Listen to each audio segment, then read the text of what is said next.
પેલો કેવો મસ્ત સનસેટ આપણા ઘરેથી દેખાય છે ને, મસ્ત મજાનો.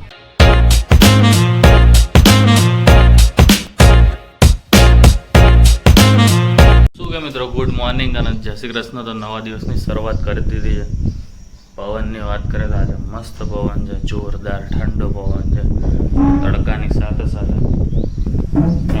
તો ગયા આજે ટાઈમસર, એટલે બસ જો પવન તો આપણે વાળ ઉડી રહ્યા એટલે એની ઉપરથી તમને ખબર પડે પંખો બંધ છે, સમજી ગયા. બસ દિવસની શરૂઆત આપણે કરી દીધી છે. નાસ્તો પાણી કરીએ હમણાં થોડીક વાર.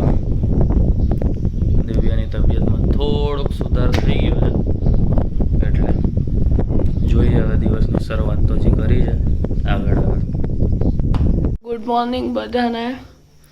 હવે થોડુંક બેટર ફીલ કરું છું. ઓહો, દિવ્યાનો અવાજ આવ્યો. ભાઈ ભાઈ મજા નથી, સો મમ્મીએ ટિફિન મોકલું છે મારા માટે. તો ચલિए शुरू करते हैं. યસ, રોટલી છે આમાં, ભાત છે, ઓહો ખમણ આવ્યા, બટાકાનું શાક. બટાટાનું શાક છે. ભાઈ ભાઈ કામ થઈ ગયું આપણું તો. ઓલું શું છે રોટલી ની નીચે?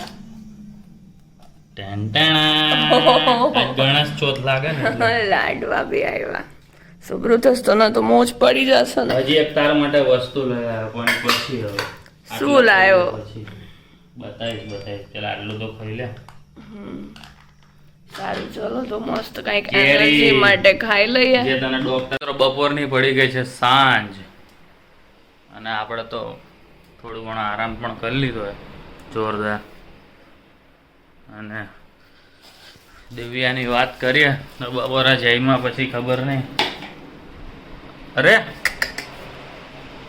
કેટલી ગરમી છે બહાર, અને આ માણસ ઓઢીને હોતું. છોટું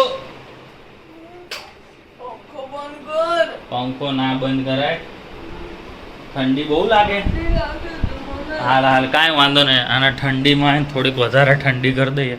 હાલો તમને બતાવી દઉં શું છે, વળી તમને એમ થાય કે શું છે શું નહીં. બપોરે પેલી વાત કરી હતી ને, સરપ્રાઈઝ એની માટે હતી.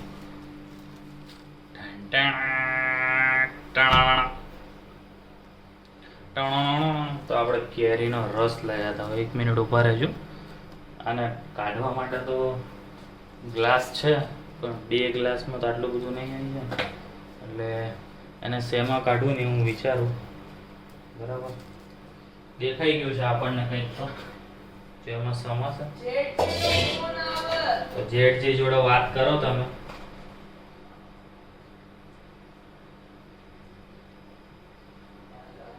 દિવ્યાના જેઠજીનો ફોન આવી ગયો છે. તો બસ ફોન પતી ગયો છે અત્યારે, અને ગ્લાસ કાઢી લીધા છે. ગ્લાસમાં છે ને રસ ભરી લઈએ. ઢોરાઈને એનું ધ્યાન રાખવું પડે,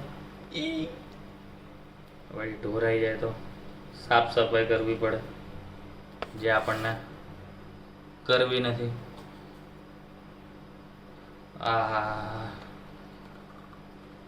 ઓહો, સુગંધ આવે છે મસ્ત જોરદાર. તો બસ જો આપણે આવી ગયા રૂમમાં, મેંગોનો રસ લઈને. દિવ્યાએ તો પી લીધો પરાણે, કારણ કે ઠંડી લાગતી હતી ને, તો ઠંડીમાં ઠંડો રસ પીવડાવી દીધો આપણે એને. વધારે ડિસ્ટર્બ નથી કરવી એને, બરાબર. હજી થોડોક રસ પડવી આપણે પીવો હોય ને, એટલે એને કહી દીધું વધારે ડિસ્ટર્બ નથી કરવી. વળી માંગે તો. અને મસ્ત સનસેટ છે, ચલો બતાવું તમને. પેલો કેવો મસ્ત સનસેટ આપણા ઘરેથી દેખાય છે ને, મસ્ત મજાનો. તો આ વ્યૂ એન્જોય કરતાં કરતાં કેરીનો રસ મળે તો ભાઈ ઘટે કાંઈ? શું ઘટે ને. બસ જો રસનું આપણને ખબર નહીં ઘેન ચડી ગયું કે નહીં, પણ ઊંઘ આવી ગઈ હતી મને ને દિવ્યાને બંનેને. દિવ્યા તો ફ્રેશ થાય છે અત્યારેથી. તો આજે ભાઈ ખાવાનું બહારથી જ મંગાવી લીધું, કારણ કે હજી શું છે સરખું થયું નથી ને દિવ્યાને, એટલે મેં કીધું હજી એક દિવસ આરામ. થોડુંક સરખું થઈ જશે, લગભગ કાલથી આપણને હોમમેડ ફૂડ મળવા મળશે. શું કહેવું દિવ્યા? એવો અવાજ આવી ગયો છે. તો ચલો અત્યારે તો હું તમને બતાવી દઉં શું શું વસ્તુ છે. બાકી મળીએ કાલ નવા બ્લોગ સાથે. ત્યાં સુધી ગુડ નાઇટ અને જય શ્રી કૃષ્ણ. પ્રકારનું છે કંઈક મસ્ત જોરદાર. 2 થાળી મંગાવીને એક મંચુરિયન એક્સ્ટ્રા મંગાવી લીધા છે અને થમ્સઅપ આવી ગઈ છે. એટલે હવે ખાવાનું ફટાફટ પતાવીએ અને સૂઈ જઈએ ટાઈમસર.